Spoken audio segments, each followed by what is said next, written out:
Et yo, bienvenue à toi pour la review de l'épisode 320.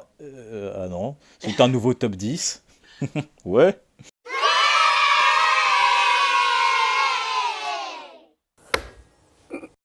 Et alors aujourd'hui, je vais vous présenter mon top 10 de mes personnages préférés dans Fairy Tail. Un top pas du tout original, mais Fairy Tail étant mon animé principal, je me devais sûrement de vous faire un petit point là-dessus.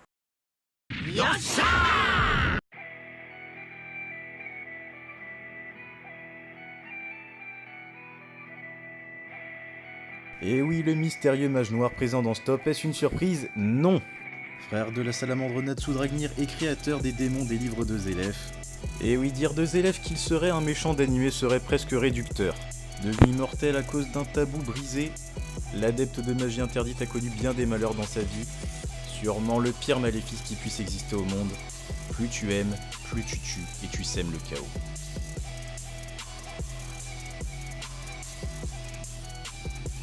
Et à la 9ème position, on retrouve Jelal Fernandez. Mais appelez-moi Jelal Fernandez. Ah! Des fois, je ferais vraiment mieux de me taire. Pour faire court, Jelal, personnage marquant de ce début d'animé.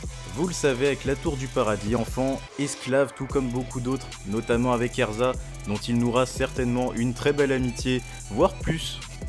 Ex-membre du Conseil des Mages, lui qui est si proche d'Erza, je me suis presque dit, et pourquoi pas qu'il rejoigne Fairy Tail. En tout cas, ça lui permettrait de devenir à nouveau canon, ce serait pas une si mauvaise chose pour l'animé. A noter qu'il a toujours cherché à se repentir après ses méfaits dans le passé.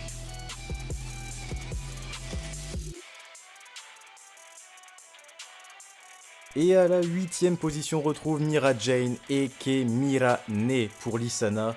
Et vous n'êtes pas sans savoir que Mira Jane a bien un frère et une sœur nommés Elfman et Lissana qui sont beaucoup pour son évolution. Elle qui a longtemps souffert d'une malédiction, elle qui croyait être enfant de démon.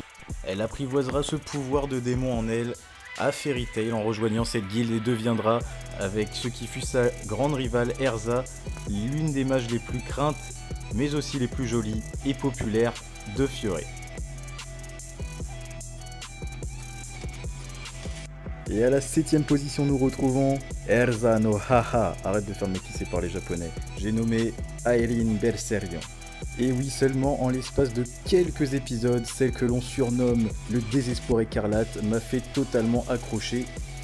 En effet, plusieurs atouts parlent pour elle, la badassitude, le chara design, la personnalité et le symbole de pouvoir être la mère des Dragon Slayer. Bref, elle a tout à fait sa place dans ce top 10.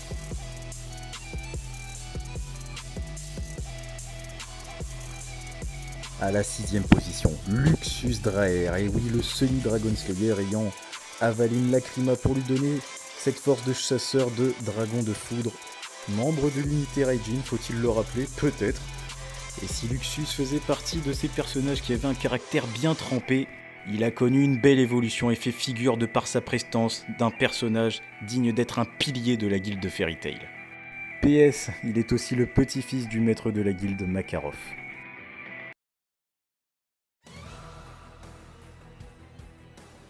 À la 5ème position, Gildart Clive. Montrer cette photo pendant des heures aurait suffi à comprendre. Je vous ai parlé de prestance avec Luxus, il en est de même avec Gildart qui est tout simplement le mage le plus puissant de Fairy Tail. Les plus forts n'apparaissent pas souvent, lui qui est si proche de Natsu, le seul regret que je peux nourrir par rapport à ça, c'est peut-être son manque de présence dans l'animé. En tout cas, quel homme!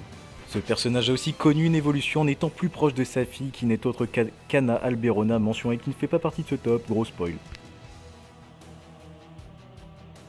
Sting Eucliffe, 4ème position. Et là c'est clairement personnel. Je pense qu'on n'est pas beaucoup à pouvoir le placer aussi haut. Le chasseur de dragons blancs au chara design si spécial que j'apprécie tout particulièrement. A noter qu'il forme une belle paire avec Rogue, son compère, les dragons jumeaux de Sabertooth. Admirateur mais néanmoins rival de son aîné Natsu Dragnir. A rappeler qu'il est le nouveau maître de la guilde de Sabertooth.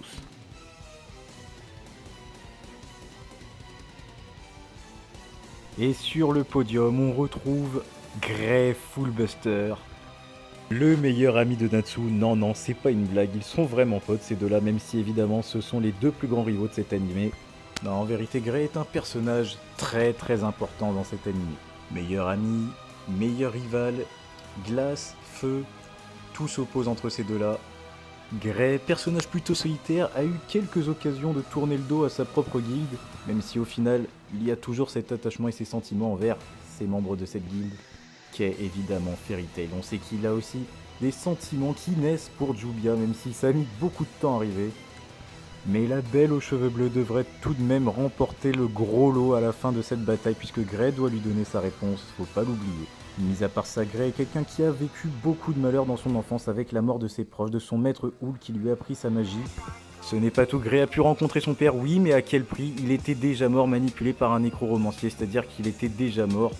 Mais ensuite, il a pu récupérer sa magie, la magie de chasseur de démons. Ce qui lui vaut une belle 3e place. 2e place, Erza Scarlet. Et là, je vais pas parler chinois très longtemps puisqu'il s'agit du personnage féminin que je préfère le plus des animés que je regarde. Surtout en termes de personnage féminin, c'est la masterclass, puissance, élégance, maturité, il y a tout qui va, tout qui parle pour elle. Et généralement, les personnages les plus forts sont ceux qui ont eu une enfance difficile. Et Erza ne déroge pas à la règle. Abandonnée par sa mère quand elle était enfant, elle a dû se construire toute seule. Elle a vécu un long moment dans la tour du paradis avec Jelal et d'autres compagnons. Elle rejoint Fairy Tail peu à peu ceci. Elle ne fit pas longtemps à prendre ses marques dans la guilde. Elle n'est pas seulement violente, elle est aussi drôle et elle nous offre aussi de bons moments. J'en place une pour Kagura qui aurait pu être dans ce top. Je l'aime beaucoup aussi.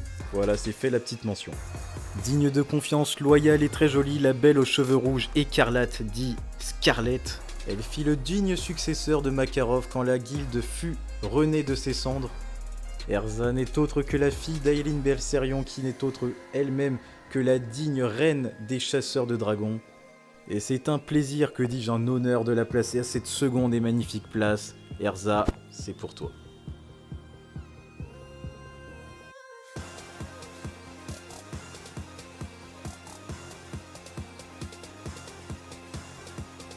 Moed Ektazor. Première place destinée à Natsu Dragnir. Est-ce une surprise? Absolument pas. Je ne vais pas vous raconter son histoire, ça prendrait beaucoup trop de temps. En revanche, ce que je peux faire, c'est tout simplement mon personnage préféré, je ne sais même pas comment le défendre. C'est grave. Happy, Lissana, Lucie, Erza, Gray, Wendy et d'autres qui ont tant pesé dans l'évolution de ce personnage. Arrogant, bête, très drôle, perturbateur, casse-cou. Mais bordel, qu'est-ce que je le kiffe ce mec.